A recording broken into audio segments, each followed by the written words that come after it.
الحمد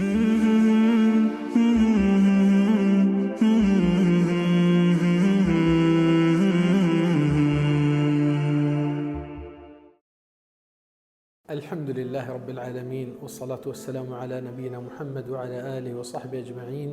اما بعد السلام علیکم ورحمۃ اللہ وبرکاتہ۔ آپ کا استقبال ہے دین اور دنیا کے ریمائنڈر میں، اور آج انشاءاللہ ایک اہم معاملہ ہے جو لوگ اس سے غافل ہو جاتے ہیں اکثر۔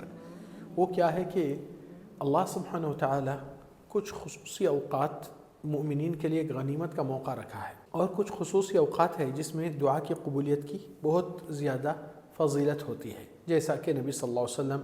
جمعہ کے دن بولے کہ عصر کے بعد سے مغرب تک وہ گھڑی کو تلاش کرو جس میں کسی بندے کی دعا رد نہیں ہوتی ہے۔ پھر اسی طریقے سے ایک حدیث جو زیادہ لوگ کو معلوم نہیں ہے کہ نبی صلی اللہ علیہ وسلم چہارشنبے کے دن ظہر کے بعد سے عصر تک، وہ بھی ایک ٹائم ہے۔ پھر جو عام طور سے لوگ کو نہیں معلوم یا معلوم رکھ کے غافل رہتے ہیں کہ اللہ سبحانہ وتعالی رات کا آخری حصہ تہجد کا ٹائم جو ہوتا ہے لوگ نماز پڑھتے ہیں، مگر سحری کا وقت، جو سحری کے ٹائم پہ یہ وقت جو ہوتا ہے اذان سے قبل، یہ بہت بڑا قیمتی اور اہم وقت ہے، مگر اس کو کیا چیز میں استعمال کیا جائے، یعنی کہ دعا کرنا، کیا کرنا۔ اللہ سبحانہ وتعالی اس وقت کے اندر ایک فضیلت بیان کی گئی ہے، وہ ہے کہ استغفار کیا کرو۔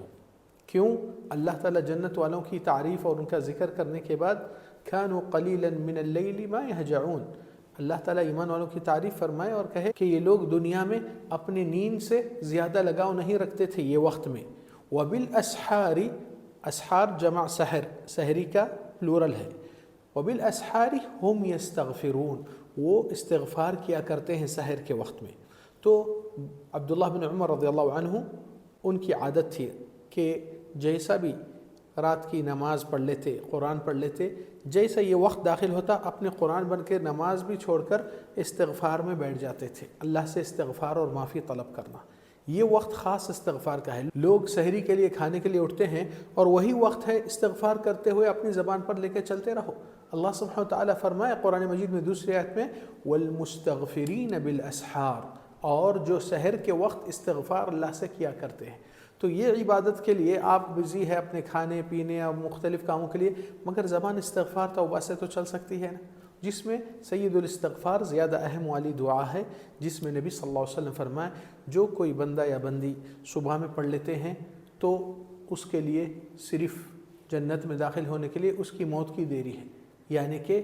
اللہ سبحانہ تعالیٰ یہ سید الاستغفار جو دعا ہے، یعنی کہ استغفار معافی مانگنے کی سردار، جس دعا کو مانا گیا وہ کیا ہے؟ اللہم انت ربی لا الہ الا انت خلقتنی وانا عبدک وانا علی عہدک ووعدک ما استطعت اعوذ بک من شر ما صنعت ابوء لک بنعمتک علی ابوء لک بذنبی فاغفر لی انہ لا یغفر الذنوب الا انت۔ یہ دعا کو نبی صلی اللہ علیہ وسلم فرمائے جو کوئی اس دعا کو رات میں پڑھ لیتے ہیں، یعنی کہ شام کے اذکار میں، گویا کہ اس کے اور جنت کے بیچ میں سوائے موت کے کوئی دوسری دوری نہیں ہے۔ اور دیگر استغفار کے دعائیں بھی بہت ہوتے ہیں، جیسا کہ انسان اپنے والدین کے لیے بھی اور اپنے خود کے لیے بھی، رب اغفر لی ولوالدی وللمؤمنین والمؤمنات ربنا اغفر لنا ولاخواننا الذین سبقونا بالایمان رب اغفر وارحم وانت خیر الراحمین۔ اور سورہ بقرہ کے آخری آیتوں میں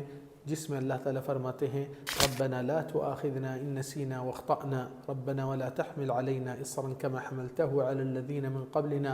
ربنا ولا تحملنا ما لا طاقة لنا به واعف عنا واغفر لنا وارحمنا انت مولانا فانصرنا على القوم الكافرين۔ اور دیگر الفاظ میں جو استغفر اللہ العظیم واتوب الیہ، استغفر اللہ العظیم من کل ذنب، استغفار عموماً یہ وقت اس کا مخصوص ہے۔ تو یہ اہل علم اس کے اوپر توجہ دیتے ہیں یہ دو آیتوں کے بنا پر۔ تو بعض لوگ اس وقت پہ بھی اپنی سحری کے ساتھ ساتھ چلتے پھرتے، خواتین اپنا انتظام کرتے ہوئے بھی زبان پہ استغفار کرتے رہ سکتے ہیں، اور وہ فضیلت کا وقت اور بہت بڑا بہترین وقت ہے۔ رہا کہ یہ وقت جو تہجد کا اور سحری کا وقت جو ہوتا ہے، نبی صلی اللہ علیہ وسلم کی حدیث ہے